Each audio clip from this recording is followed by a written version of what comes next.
WLBT's First Alert Weather Team is committed to your safety with 6 hours of continuous team coverage. This is a relentless storm, Dave. We're fortunate we all made it out alive. And our network of sky cams across the state alerting you to danger, bringing you live footage of tornadoes as they touch down in Wathau County. Look at this, Chase. Guys, look at that. This is ground zero almost. I mean, this is really hard to stomach, like I said. We take our commitment to being on your side seriously, and together we're Mississippi Strong.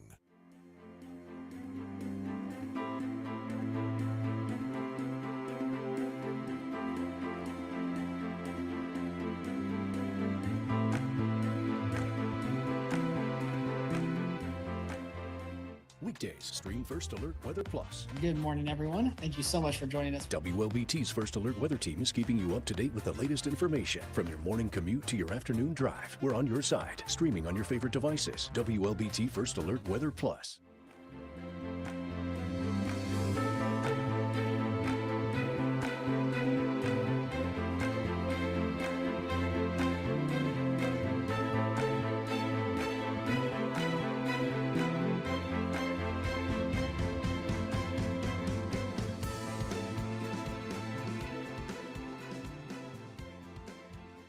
All right, good morning, everyone. Happy Wednesday. It's another hot start to the day, but what's new? It's July, and we're pretty much going to continue to see hot conditions for the rest of today. Right now, it's currently 88 degrees, feeling like 99, and we do have that heat advisory in effect through about 7 p.m. this evening for all of central and southwest Mississippi, so you can expect temperatures to be in the mid 90s, feeling more like 105 to 110 degrees. So continue to practice heat safety. Again, going to be pretty hot and steamy later on this afternoon.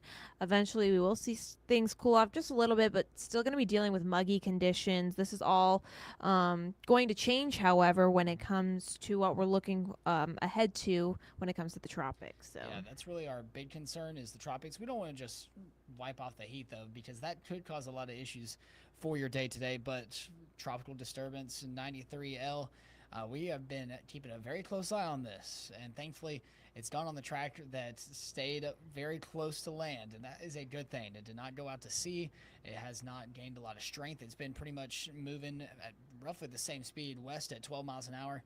10 to 12 is what it has been over the past little bit, but still winds of 30 miles an hour, still a fairly high pressure in terms of a tropical low, which is good for us. We're not really expecting this to develop into a very strong system, but it will be dumping a lot of rainfall, and that's really the biggest concern with this system going forward. yeah, so here's what you need to know when it comes to what we're tracking. It's actually closer now, but this morning it was 360 miles away from Jackson, probably a little bit closer now. But when we're talking about our impacts here in central Mississippi, we're looking at heavy rain, flash flooding, especially close to the coast, and also because we are going to be on the right side of this system, we could be looking at some brief tornadoes. And right now the time frame looks like Thursday afternoon, lasting until about sometime on Saturday. So this is just what the spaghetti plot models are looking like, and they're pretty much a good consensus,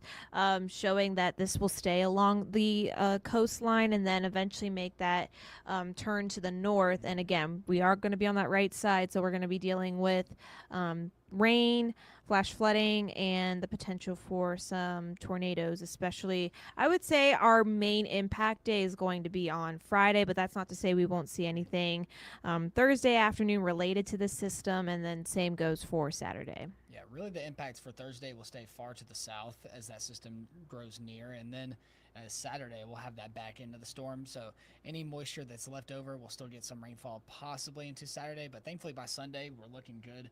It's just a matter of where exactly the system kind of does make that landfall and then make its way up into Louisiana or southwest Mississippi. We'll have bigger impacts the further off to, in my opinion, I think it's a little bit further off to the west. Ashley, what do you think? Because I think that we'll be more so on that right side if it goes into more central Louisiana. Yeah. So we could see that higher end risk for more tornadoes. Yeah. If it does go to a little bit more of that central Louisiana area. Yeah, so this is just one model's opinion of how the next 72 hours are going to go. Again, as early as Thursday afternoon, we could see some impacts, some spotty showers. But as we go into Friday, I would say afternoon, evening time frame, that's where we're going to see more of those potential flash flooding risks and the potential for tornadoes. And this lasts pretty much all afternoon. Again, not looking at widespread stuff, at least right now, but it's still going to bring impacts nonetheless. So not like a complete all-day washout. However, still expect some disruptive conditions throughout your Friday afternoon going into Friday evening. We look like we dry out overnight, and then maybe some additional showers going into your Saturday. So again, when we were talking about the right side, this is what we mean. We're going to be on the right side, right front to be exact here. So I know the winds are a little bit higher, but I actually don't think we're going to see as high of winds, especially because this system is more so riding the coast, so it doesn't really have that fuel if it were to stay further off to the south.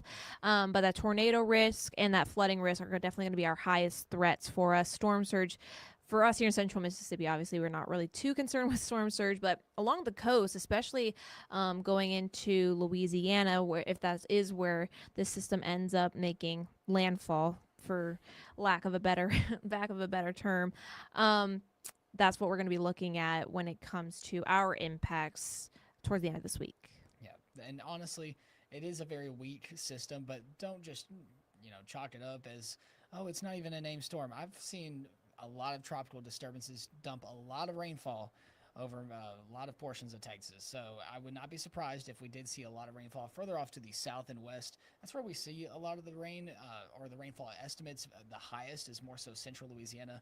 A lot of high flash flood risk, especially into Friday and then again into Saturday for much of Louisiana, and that does include a good portion of southwest Mississippi into the day on Friday as well. So it is important that you do find ways to stay updated, because flash flooding will be our major concern. Tornadoes, more isolated, same thing with some gusty winds with some of those cells that do move in on Friday and into Saturday. Yeah, so that's pretty much the story of what we're expecting.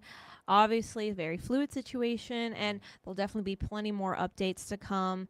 Elise and Anae, maybe even Dave, will be on later this afternoon. Of course, they'll also be on later newscasts, but on here specifically, more updates to come, and we should be getting a better idea as this continues to trek further west on where it will make that northward turn. But as of right now, it still looks like a good consensus that will be around the central Louisiana area. So that's all we've got for now, but we'll continue to keep you updated here and, of course, on air. So make sure to tune in later today for the latest.